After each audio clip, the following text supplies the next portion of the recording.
Hi, I'm John McAuliffe, Chief Marketing Officer at VFM Leonardo, and welcome to the VTV channel. VTV is a weekly series of interviews with industry experts on the latest topics in travel e-business and online merchandising practices that help hoteliers extract more value out of their online presence. Feel free to email us at vtv@vfmleonardo.com to suggest topics that you would like us to cover in future episodes. Today I'm joined by Glenn Haussman, Hotel Interactive's editor-in-chief and host of a series of on-demand radio shows. Glenn is also a frequent moderator and speaker at leading travel industry events. As an adjunct professor at New York University, Glenn teaches classes in consumer behavior and public relations and advertising. Glenn, thank you for joining us on VTV and welcome. Hey, thanks so much for having me. I really appreciate it. Our topic today, Glenn, is one that I know hoteliers are often perplexed about and spend a lot of time thinking about, and that is the ever-changing and the ever-changes in the behavior that travel shoppers are having in their shopping process. In fact, I think you wrote an article called "Travel Consumers Are Changing, So Should Your Marketing Strategy." Right, absolutely. Yeah, and I'd like to take our time today to delve a little bit deeper into that article and what advice and counsel that you have for hoteliers on the ever changing needs of travel shoppers. So why don't we start with, in your opinion, how exactly have online travel shoppers changed in the past year? Well, the problem that hoteliers are having is that consumers have gotten a lot smarter with the way they shop for online travel. Gone are the days of travel agents, and they've all moved online. And what's happening is people are going out there, they're checking through all these different sites, and they're becoming smart discount hunters. And it's really changing the whole way that the hotel business operates. Smart discount hunters. So what exactly are they looking for when they're shopping for travel online then? They're looking for what they perceive to be a good deal. Now, the problem with that is that hoteliers misunderstand what a good deal is. They see that as offering the lowest price for services. But consumers really see that as getting the best value for the dollar that they're spending. And they're getting really, really good at finding out how to find those terrific deals, those needles in the haystack, so to speak. Right. So, in your opinion, or what you've seen with hotels online, what types of things can a hotelier do to impress upon someone that they have a good deal without discounting their hotel? Well, I think it's really all about creating the right value equation for the experience that you're offering. According to a lot of prognosticators in this business, DK Shiflett in particular, they're saying that consumers are actually feeling like they're getting a better value for the hotels that they're purchasing than they ever have before. So what that really means is they feel that they're underpaying for hotel rooms, and hoteliers are being silly, and they're not really charging enough for them. They could be, they shouldn't be discounting as much. They should be adding a lot of these value adds to it to really make it something that's going to attract the consumer without really costing the hotelier any money. So why don't we take a step back here? Sure. One of the things that you talked about was that they're hunting, or they're smarter, and they're hunting for discounts. Yeah. How are they using the online space to do that?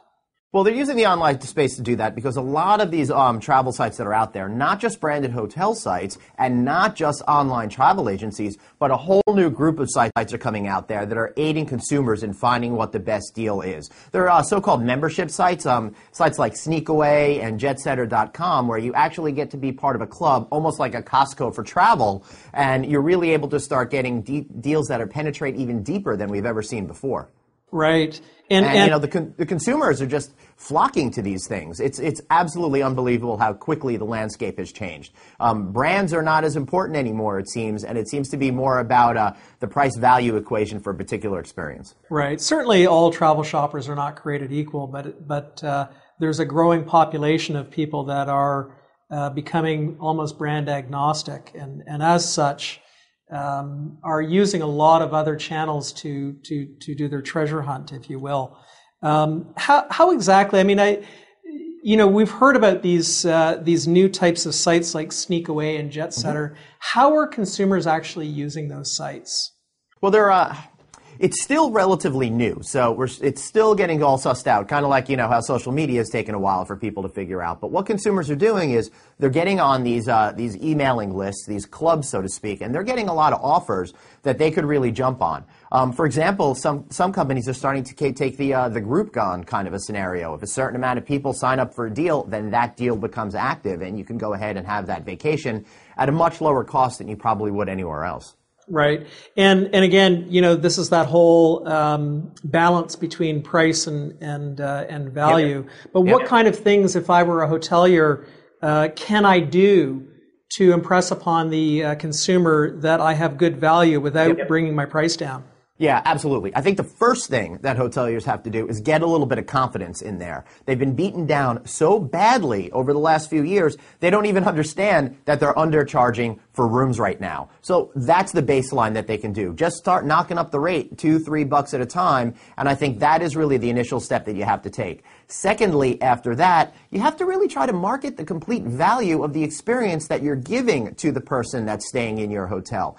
It always amazes me that when I go onto a hotel branded website and I say I'm going to stay at XYZ Hotel for an event that I'm attending, the lack of communication the hotel has with me, with really explaining to me the full richness of offerings that they have on their property. So a simple fix by saying, hey, we've got a DVD player in the room, bring your DVDs, is something that could help right away, something real small. And there's a lot of little tricks like that hoteliers can do. Right. And so if I am a hotelier and I have a lot of these, I fully understand that people are looking for experiences, and I have a lot of these elements in my hotel that can help make it more of an experiential stay. How do I actually communicate that to people online?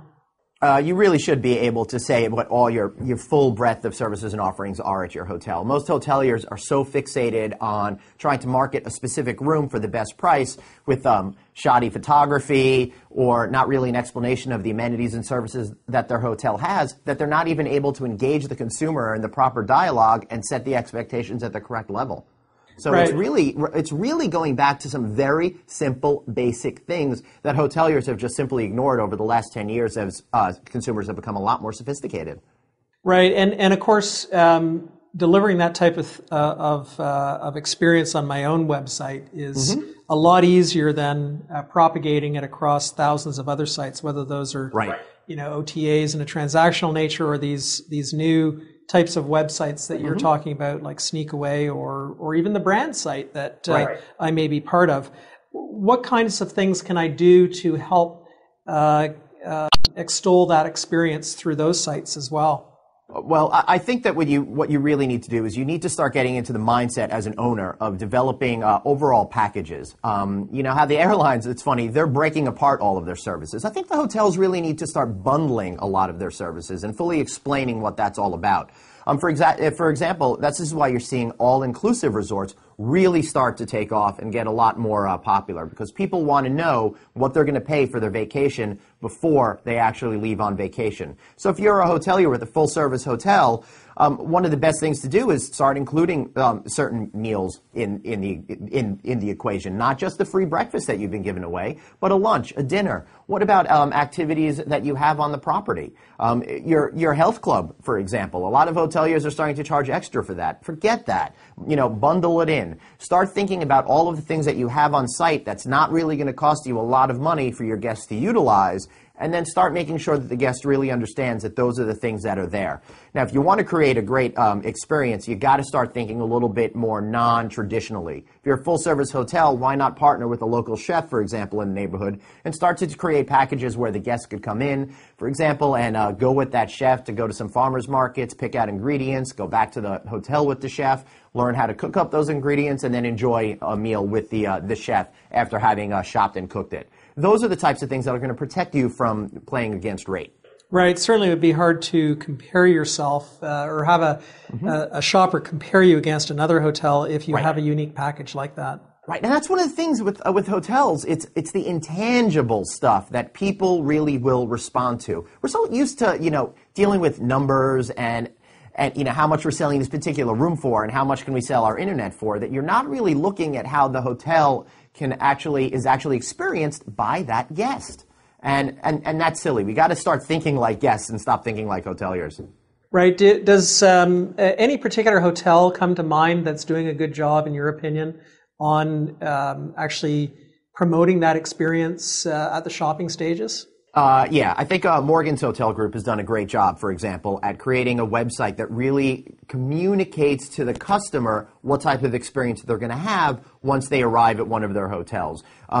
They add a lot of lifestyle elements to it, so it's not just exactly about the particular product that they're selling, but the psychographic of the person who's going to come to their hotel, and then they try to appeal towards that particular type of personality and try to engage them at a more emotional level on the particular website. Right, but again, it's easier to do on your own site, much harder to do on all those other sites. So, anyone that are they, extending that experience beyond to other sites as well? No, they haven't done a really good job at it at all. I mean, the branded websites, for the most part, all the major brands I'm talking here, not some of the small boutique brands, but the major brands really aren't looking at that as well. We've seen some attempts for them to do that, but they're really not communicating to the potential guest in a way that the guest should be communicated to. And then when you talk about the OTA sites, they're really just about fighting on price and not experience. Mm-hmm. And that's really, I think, the root problem that the hotel industry is having, and one of the major reasons why we've seen such a decrease in profits over the last couple of years. Right. So really a good opportunity for hotels to be able to extend that experience onto those other sites if they can find it. John, it's a great opportunity because hardly anybody is doing it. If you're going to take advantage of doing that now, man, you're going to be a step ahead of everybody else because the major brands are simply not doing it. Glenn, thank you very much for your insights today. We appreciate having you on VTV. Great. Thanks so much. To all the viewers out there, be sure to post your comments on this episode of VTV and subscribe to our feed to receive more valuable insights from industry experts.